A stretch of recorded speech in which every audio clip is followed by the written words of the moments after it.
Hello friends, जय जगन्नाथ। आशा करें आपण मैंने समस्ते भल थे। वेलकम टू गोरकी डाइट किचन।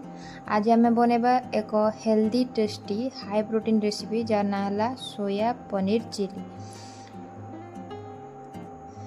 एटी आमर प्रस्तुत अच्छी सब प्रकार मसला हल्दी गुंड, लंका गुंड, मेथी पत्र, जीरा, धनिया, चाट मसला। आम कि मात्रा किसी टमाटो आउ पियाज भल भाव धोई ताको ठीक साइज काटिदेबा आमर सोया पनीर चिली जेहेतु यहाँ गोटे चाइनीज डिश आम ये किसी सोया सॉस आउ विनेगार नवा जोटा कि मुझे प्रथम रेडी कर रखी सोया सॉस आउ विनेगार आम मेनली भल खाइबा भल रहा। तो आम मसला आम जिते नीट एंड क्लीन रखिपर आमर किचन को।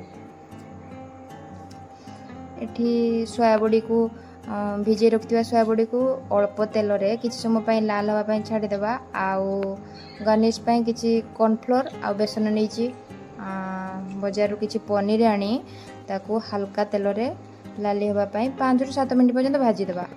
भजा होइतिबा पनीर आउ सोया बड़ी को नैथिबा कॉर्नफ्लोर आ बेसन रे ताको गार्निश करी किछि समय साइड रे रखि देबा।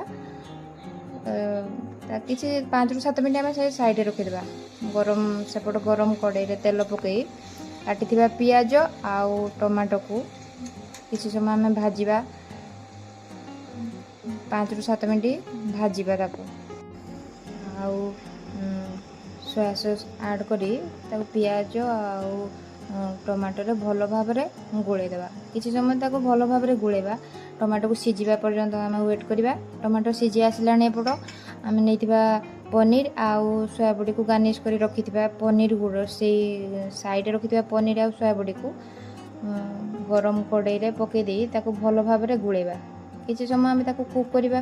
देखिबा एपट पनीर आउ सोया बड़ी को कड़ाई रे ऐड करा गला परे